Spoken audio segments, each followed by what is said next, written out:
और माननीय मुख्यमंत्री महोदय से आग्रह कृपया अपना संबोधन दें। जोरदार तालियां बजाएं आप एक बार फिर।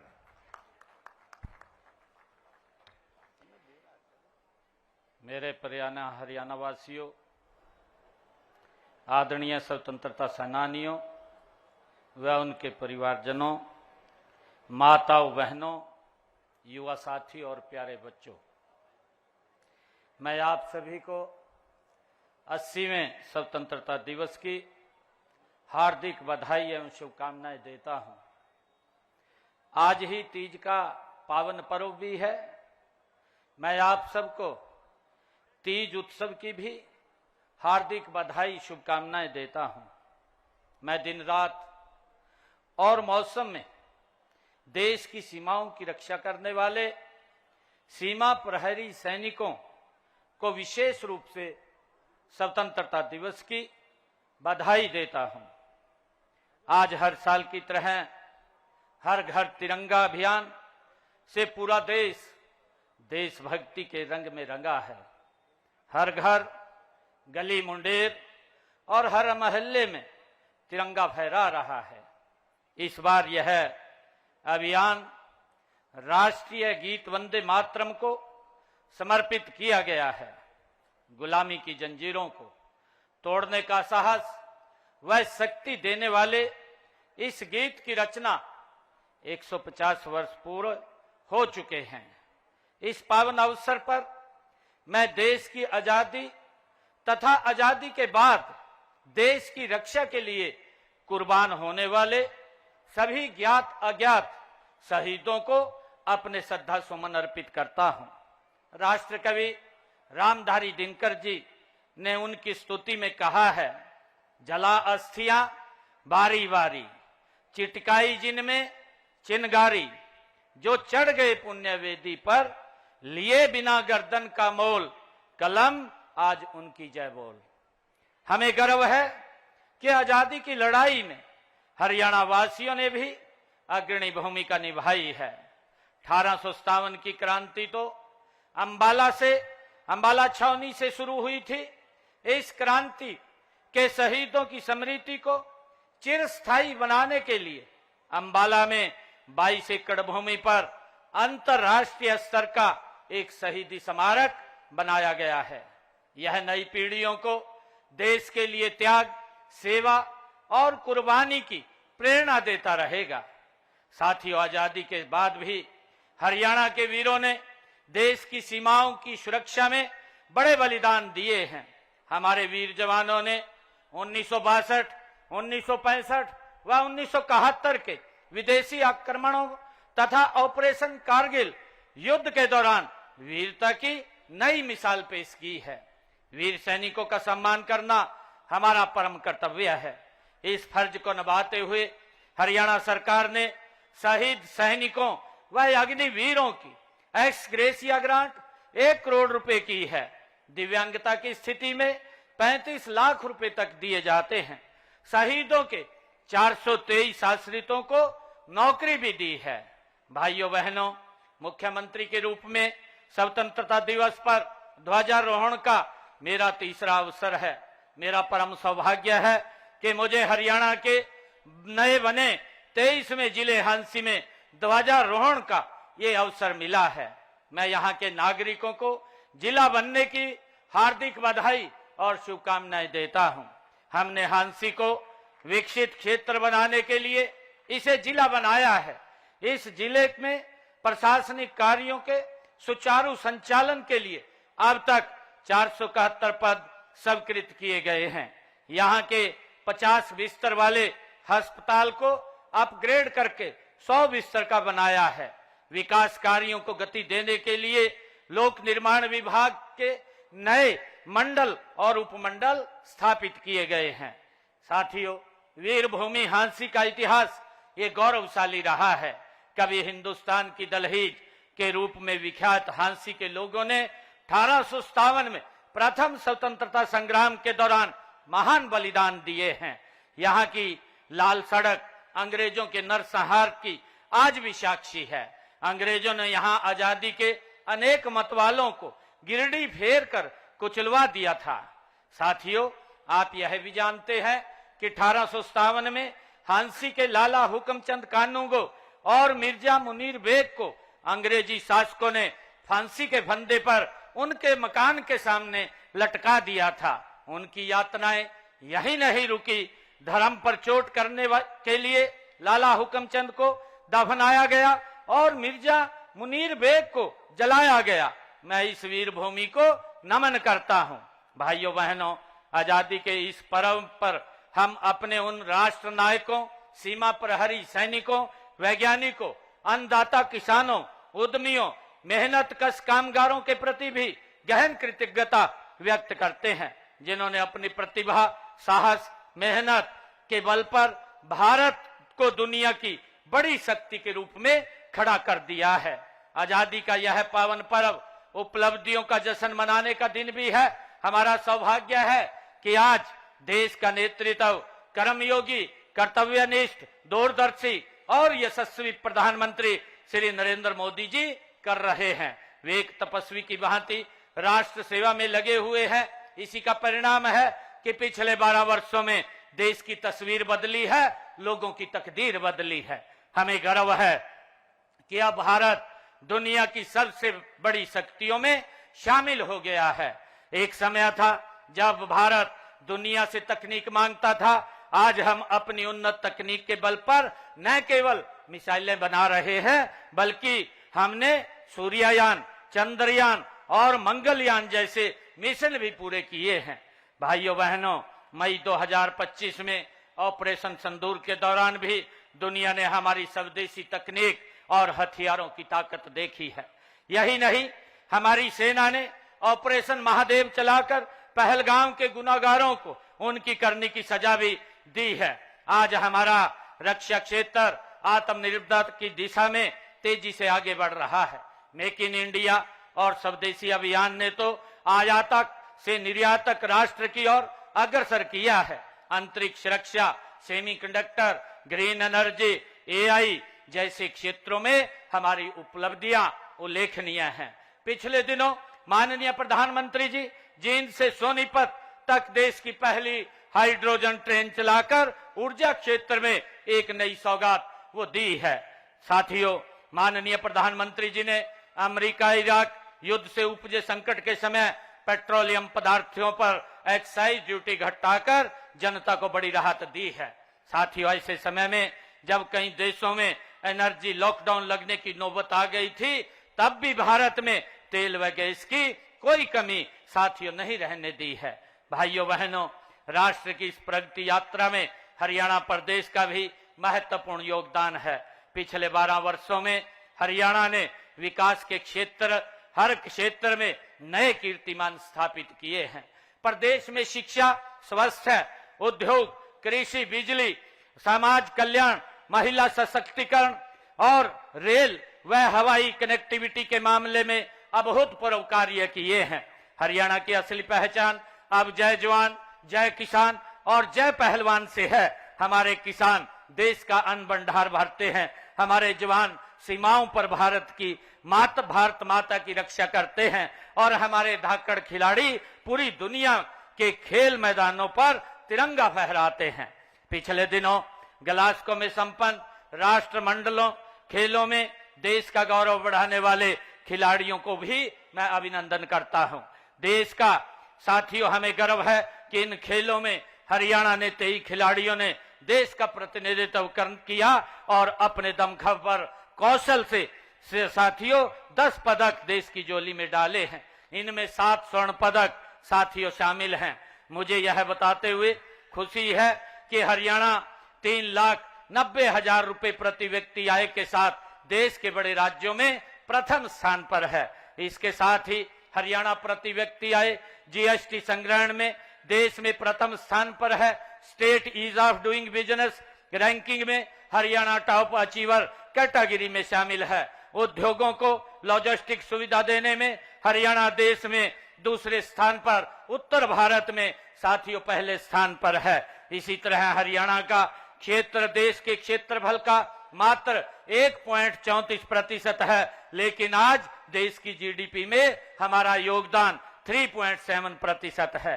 साथियों, हम सब जानते हैं कि दशकों तक सत्ताएं बदली, लेकिन व्यवस्था नहीं बदली है। आम आदमी पहले सरकारी दफ्तरों के चक्कर काटता रहता था, भेदभाव का शिकार होता था। हमने पिछले लगभग 12 वर्षों में प्रदेश की जनता को उस लटकाने भटकाने वाली व्यवस्था से मुक्ति दिलाई है। अब सेवाओं व योजनाओं के लाभ लोगों के घर द्वार पर साथियों मिल रहे हैं। हमारी कथनी और करनी में कोई अंतर नहीं है। हमने गत विधानसभा चुनावों के दौरान अपने संकल्प पत्र में 217 संकल्प लिए थे। उनमें से 70 संकल्पों को हमने पिछले 1.5 वर्ष में पूरा कर लिया है और 147 संकल्पों पर गति से काम जारी है। साथियों, भ्रष्टाचार रूपी दीमक जो हमारे प्रदेश को खोखला कर रहा था, उस पर हमने कड़ी चोट की है। हमने ई गवर्नेंस का एक ऐसा नया अनूठा मॉडल बनाया है जिसने बिचौलियों की दुकानें बंद कर दी हैं। साथियों, आपको याद होगा वह दौर जब नौकरियों के लिए पर्ची और खर्ची चलती थी, जब योग्यता रद्दी की टोकरी में डाल दी जाती थी। लेकिन साथियों, आज हमारी बिना खर्ची बिना पर्ची के नौकरी देने की नीति, ऑनलाइन रजिस्ट्री, पारदर्शी ऑनलाइन ट्रांसफर पॉलिसी, पढ़ी लिखी पंचायतें और अंत्योदय अभियान की चर्चा आज पूरे देश में हो रही है। यह नए हरियाणा की नई तस्वीर है। मैं माननीय प्रधानमंत्री जी का भी आज आभार व्यक्त करता हूं कि उन्होंने युवाओं के मनोबल को ऊंचा करने के लिए लोक परीक्षा संशोधन अधिनियम 2026 को लागू किया है। इसमें दोषी को 10 साल तक कठोर सजा तथा 10 करोड़ रुपए का जुर्माने का प्रावधान इसमें किया है। हमने हरियाणा में भी पेपर लीक व नकल जैसी बुराइयों को रोकने के लिए हरियाणा लोक परीक्षा अधिनियम 2021 को लागू किया हुआ है। माननीय प्रधानमंत्री जी ने युवा शक्ति को विकसित राष्ट्र की असली ताकत माना है।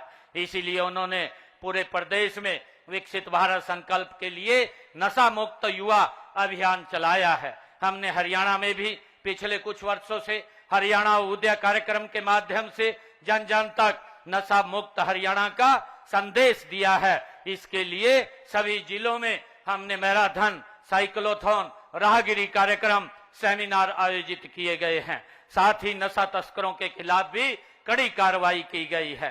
साथियों, हमने युवाओं की प्रतिभा और योग्यता का सम्मान करते हुए लगभग 12 वर्षों में बिना खर्ची पर्ची के 2 लाख से अधिक युवाओं को नौकरियां दी हैं। पिछले 1.5 वर्षों में ही लगभग 43,000 नौकरियां दी जा चुकी हैं।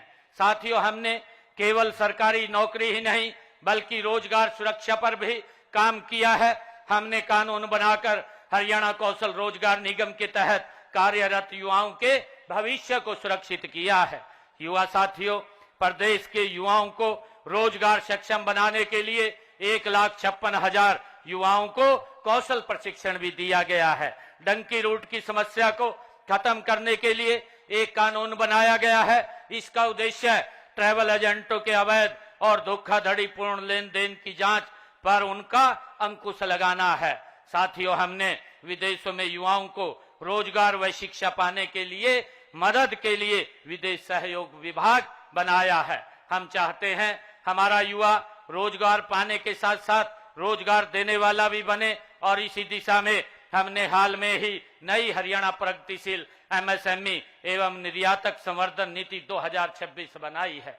इसका लक्ष्य 55,000 करोड़ रुपए से अधिक निवेश लाना है तथा 5 लाख से अधिक नए रोजगार सृजित करना है। भाइयों बहनों, अन्नदाता हमारी नीतियों के केंद्र में है। हम माननीय प्रधानमंत्री नरेंद्र मोदी जी के कुशल मार्गदर्शन में विजन 2047 हरित क्रांति 2.0 के संकल्प के साथ आगे बढ़ रहे हैं। हमें खेती के एक ऐसा मॉडल पर काम कर रहे हैं जिससे किसान की आय बढ़े, मिट्टी की उपजाऊ शक्ति बनी रहे, पर्यावरण की रक्षा हो और लोगों तक शुद्ध एवं पौष्टिक अन्न पहुंचे। इसके लिए हम कृषि विविधीकरण करने और बड़े पैमाने पर प्राकृतिक खेती को बढ़ावा देने के लिए किसानों को प्रोत्साहित कर रहे हैं। साथियों, हरियाणा के लगभग 24,000 किसानों ने 44,000 एकड़ भूमि पर प्राकृतिक खेती को अपनाया है। यह हरियाणा के किसान के बदलते विश्वास, बदलती सोच और खेती से सुनहरे भविष्य की कहानी है। साथियों, आज डिजिटल तकनीक के ने खेती को बदल दिया है। हमने ड्रोन, रिमोट सेंसिंग, एआई आधारित निर्णय प्रणाली और डिजिटल खेती जैसे नवाचारों को किसान भाइयों तक पहुंचाने का काम किया है। साथियों, आज हरियाणा देश का एक ऐसा मात्र राज्य है जहां किसानों की 24 फसलों की खरीद एमएसपी पर की जा रही है। अब तक 12 लाख किसानों के खातों में फसल खरीद के सीधे 1,68,86,000 करोड़ रुपए डाले जा चुके हैं। हमने पिछले लगभग 12 सालों में किसानों को फसल खराबे के मुआवजे के रूप में 16,000 करोड़ रुपए दिए हैं। साथियों, इसके अलावा कृषि भूमि पट्टा एक्ट लागू करके हमने पट्टेदार किसानों और भूमि मालिकों के बीच विश्वास बहाल किया है। हमने किसानों को नकली खाद, बीज और कीटनाशक बेचने वालों से बचाने के लिए कानून बनाया है। मुझे गर्व है कि हमारे प्रगतिशील किसान भाइयों ने सब्जी व फलों की खेती करने के लिए net house, poly house, high tech green net house आदि आधुनिक तकनीकों को अपनाया है। भाइयों बहनों, हमारी सरकार का लक्ष्य है कि विकास का लाभ समाज के अंतिम व्यक्ति तक पहुंचे। हम माननीय प्रधानमंत्री नरेंद्र मोदी जी के कुशल मार्गदर्शन में सबका साथ, सबका विकास के मंत्र को लेकर के आगे बढ़ रहे हैं। हमने अनुसूचित जातियों में अब तक वंचित रह गए लोगों को उनका अधिकार दिया है। पिछड़ा वर्ग की क्रीमी लेयर आय सीमा को 6 लाख रुपए से बढ़ा करके 8 लाख रुपए किया है। पिछड़ा वर्ग बी को पंचायती राज संस्थाओं व शहरी स्थानीय निकायों में आरक्षण दे करके हमने उन्हें राजनीतिक रूप से सशक्त बनाया है। अब गरीब परिवार को अपनी बेटियों की शादी की चिंता नहीं करनी पड़ेगी। उन्हें मुख्यमंत्री विवाह सगन योजना के तहत 71,000 रुपए तक सगन राशि दी जाती है। गरीब के सिर पर अपनी छत हो, यह सपना पूरा करने के लिए प्रधानमंत्री आवास योजना के तहत 1,56,000 मकान दिए हैं। साथ ही मुख्यमंत्री आवास योजना के तहत शहरों व गांव में लगभग 32,000 गरीब परिवारों को प्लाट भी दिए हैं। साथियों, हमने सामाजिक सुरक्षा पेंशन बढ़ा करके 3,200 रुपए मासिक कर दी है। दिव्यांग पेंशन का दायरा बढ़ाते हुए इसका लाभ 10 अन्य श्रेणियों को भी दिया गया है। साथियों, पीएम सूर्य मुफ्त बिजली योजना के तहत अब तक 1,53,000 सोलर सिस्टम लगाए जा चुके हैं।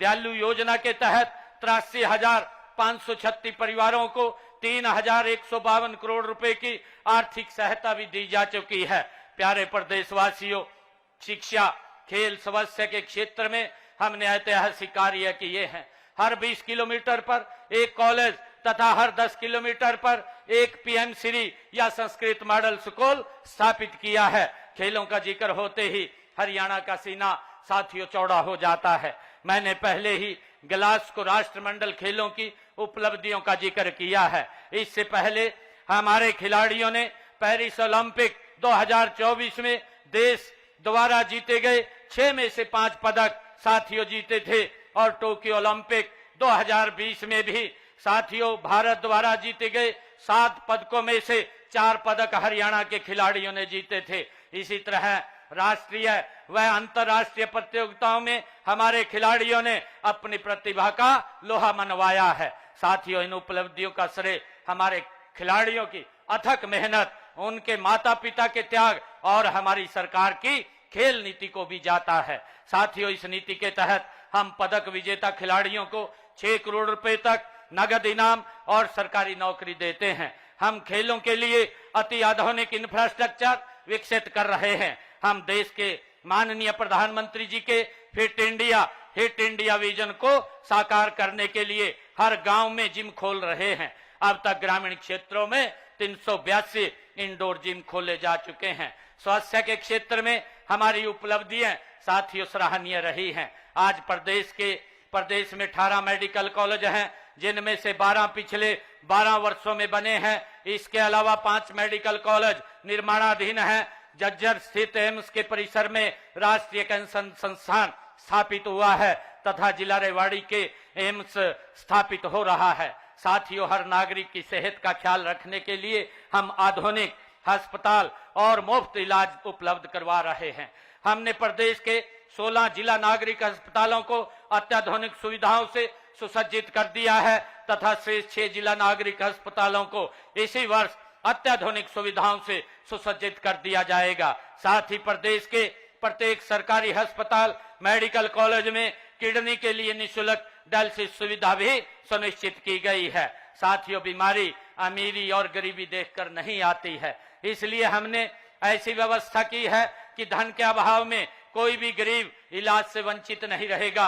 आयुष्मान भारत चिरायु योजना के तहत हमने अब तक लगभग 30 लाख लोगों को 4,226 करोड़ रुपए की राशि से मुफ्त इलाज कराया है। माताओं बहनों, महिलाएं हमारे समाज की सबसे बड़ी शक्ति हैं। इनका सामाजिक, आर्थिक व शैक्षणिक उत्थान हमारी सर्वोच्च प्राथमिकता है। इसी दिशा में दीनदयाल लाडो लक्ष्मी योजना के तहत बहन बेटियों को हर माह 2100 रुपए वित्तीय सहायता दी जा रही है। अब तक लगभग 10 लाख बहन बेटियों को 2042 करोड़ रुपए की राशि दी जा चुकी है।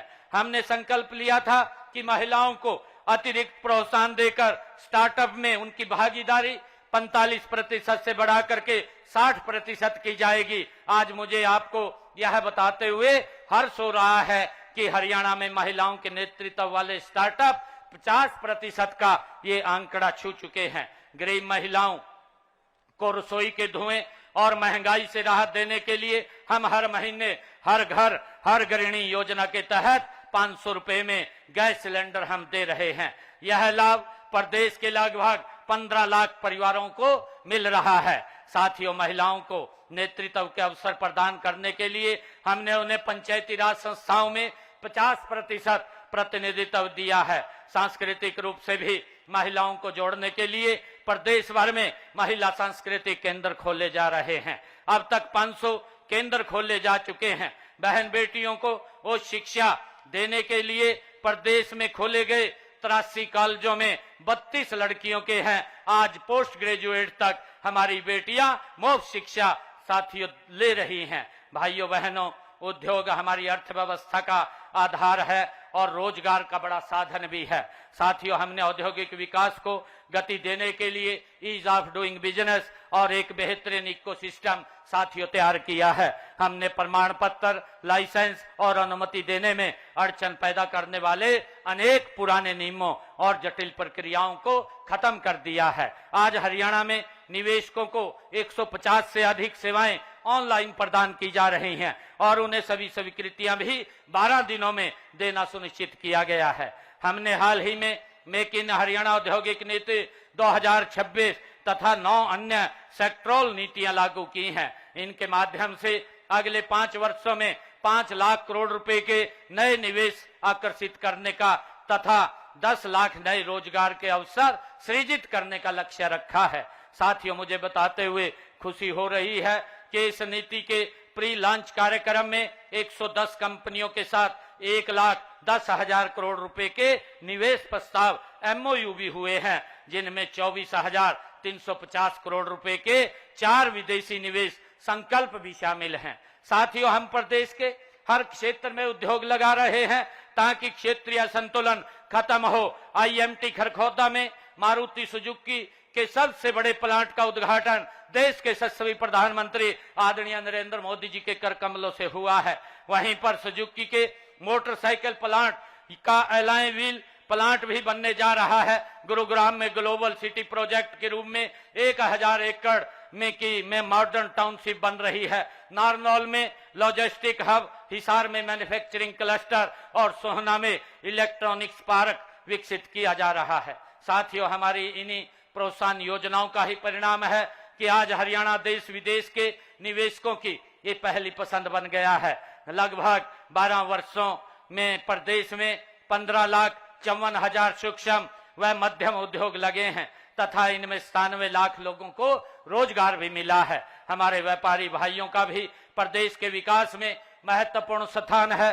हमने उनके हित में ई रिफंड, कराधान के क्षेत्र में ई पंजीकरण, टैक्स की ई अदायगी एवं रिटर्न की फाइलिंग, ई निविदा और सी फार्म जारी करने की ऑनलाइन सुविधा साथियों शुरू की है। प्रदेश में मुख्यमंत्री शहरी स्वामित्व योजना के तहत 20 साल से अधिक समय से दुकानों व मकानों पर काबिज व्यक्तियों को मालिकाना हक दिए गए हैं। भाइयों बहनों, हम जानते हैं कि प्रदेश के विकास का मार्ग गांव की गलियों से होकर के गुजरता है। हमने गांव के विकास के लिए भी तिजोरी खोल दी है। मैंने चालू वित्त वर्ष में ग्राम विकास के लिए 8,704 करोड़ रुपए का प्रावधान किया है। हमने पंचायती राज संस्थाओं को कई प्रमुख विभागों का काम सौंपा हुआ है और विकास कार्यों के लिए ग्रांट की राशि सीधे ही पंचायतों के खातों में जमा कराई जाती है। पंचायती राज संस्थाओं का सशक्तिकरण करते हुए हमने ग्राम पंचायत द्वारा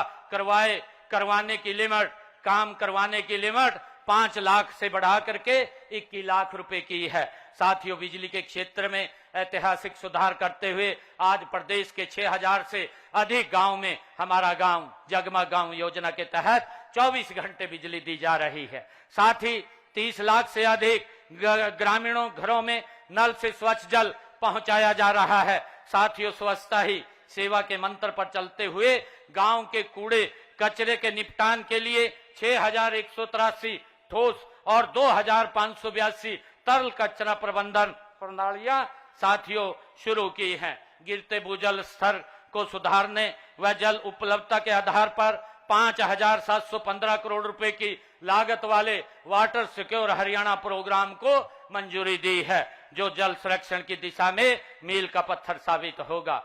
गांव में अब 996 अटल लाइब्रेरी खोली जा चुकी हैं। चालू वित्त वर्ष में 1,000 नए अटल पुस्तकालय खोले जाएंगे। साथियों, हमने श्यामलात भूमि पर रहने वाले परिवारों को 2004 की कलेक्टर दर के केवल 1.5 गुना मूल्य पर भूमि खरीदने का अधिकार साथियों दिया है। अनेक पात्र परिवार दस्तावेजी कठिनाइयों के कारण आवेदन नहीं कर सके थे। उनकी सुविधा के लिए हमने आवेदन की अंतिम तिथि बढ़ाकर 16 जनवरी 2027 कर दी है। प्रदेश में 98% से अधिक गांव ODF प्लस बन चुके हैं। माननीय प्रधानमंत्री जी ने मनरेगा को और प्रभावी बनाने के लिए VBG राम जी योजना शुरू की है और इसके तहत हरियाणा में हर ग्रामीण परिवार को साल में 125 दिन की मजदूरी आधारित रोजगार गारंटी हेतु बजट में 610 करोड़ रुपए का प्रावधान भी किया है। भाइयों बहनों, शहर किसी भी प्रदेश के विकास का साथियों आईना होते हैं। हमने शहरों में विकास कार्यों को गति देने के लिए शहरी स्थानीय निकायों की शक्तियों का विकेंद्रीकरण किया है। मेयर के चुनाव को प्रत्यक्ष करवाना हमने शुरू किया है और इससे जनता की सीधी भागीदारी बढ़ी है। हाँ साथियों, गुरुग्राम, फरीदाबाद, सोनीपत, हिसार और पंचकुला के समग्र विकास के लिए हमने मेट्रोपॉलिटन डेवलपमेंट अथॉरिटी का भी गठन किया है। हमारा प्रयास है नागरिकों को सभी शहरी सेवाएं आसानी से मिले। इनके लिए हमने ऑनलाइन बिल्डिंग अप्रूवल से लेकर के संपत्ति करके डिजिटलीकरण तक हर प्रक्रिया को सरल बनाया है। साथियों, हमने 3,124 अवैध कॉलोनियों को नियमित किया है ताकि वहां रहने वाले लाखों लोगों की बुनियादी सुविधाएं साथियों उनको मिल सकें। भाइयों बहनों, आज हरियाणा समृद्धि की एक नई मिसाल लिख रहा है। प्रदेश में इंफ्रास्ट्रक्चर का तेजी से विकास हुआ है। मुझे यह बताते हुए गर्व हो रहा है कि देश के यशस्वी प्रधानमंत्री आदरणीय नरेंद्र मोदी जी ने पिछले 12 वर्षों में हरियाणा को 1 लाख करोड़ से अधिक लागत की परियोजनाओं की सौगात दी है। पिछले लगभग 12 वर्षों में हरियाणा में 22 नई राष्ट्रीय राजमार्ग घोषित किए गए हैं, जिनमें से 14 का काम पूरा हो चुका है। प्रदेश के हर जिले को राष्ट्रीय राजमार्ग से जोड़ा जा चुका है।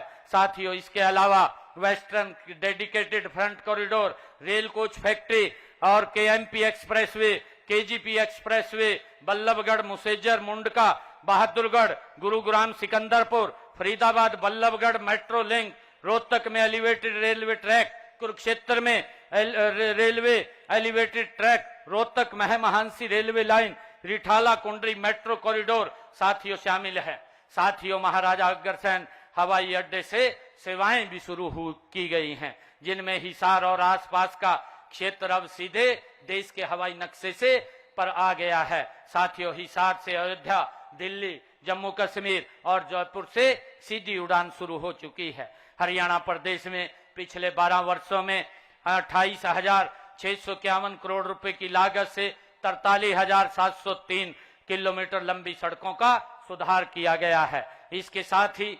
2,534 करोड़ रुपए की लागत से 2,417 किलोमीटर लंबी नई सड़कों का निर्माण भी किया गया है। साथियों, इसके अलावा प्रधानमंत्री ग्राम सड़क योजना के तहत प्रदेश में 1,886 करोड़ रुपए की लागत से 3,477 किलोमीटर लंबी सड़कों का निर्माण किया जा चुका है। भाइयों बहनों, संत महात्मा गुरु और महापुरुष न केवल हमारी अमूल्य धरोहर हैं बल्कि हमारी प्रेरणा भी हैं। उनकी विरासत को संभालने व सहेजने की जिम्मेवारी हम सबकी है और इसी दिशा में संत शिरोमणि गुरु रविदास जी की शिक्षाओं को जन जन तक पहुंचाने के लिए संत गुरु रविदास जी महाराज समरसता संकल्प अभियान पूरे देश में चल रहा है। साथियों, गत 29 जुलाई को गुरु पूर्णिमा के पावन अवसर पर संत शिरोमणि गुरु रविदास जी की जन्मस्थली से शुरू हुई कलश यात्रा अगले 7 महीनों तक देश के गांव-गांव और जन जन को समरसता के सूत्र में जोड़ती हुई आगे बढ़ रही है। साथियों, हरियाणा में भी यह यात्रा हर जिले में पहुंची है। हम संत महापुरुषों विचार प्रसार एवं सम्मान योजना के तहत भी संतों व महापुरुषों के संदेशों को जन जन तक पहुंचाने का साथियों काम कर रहे हैं। साथियों, पिछले लगभग 12 वर्षों का हमारा कार्यकाल समान विकास, समरसता, सहिष्णुता के साथ साथ उन बदलावों का भी साक्षी रहा है। साथियों, जिससे हर आम आदमी का जीवन सरल, सुगम और सुरक्षित हुआ है। अंत में मैं एक बार फिर अपने पूरे हरियाणा परिवार को 80वें स्वतंत्रता दिवस की हार्दिक बधाई देता हूं, शुभकामनाएं देता हूं। आइए इस पावन पर्व पर हम अपनी महान सांस्कृतिक परंपराओं और उच्च नैतिक मूल्यों पर चलते हुए विकसित भारत, विकसित हरियाणा बनाने के लिए कठोर परिश्रम करने का हम संकल्प लें। आपका बहुत बहुत धन्यवाद। जय हिंद, जय भारत, जय हरियाणा।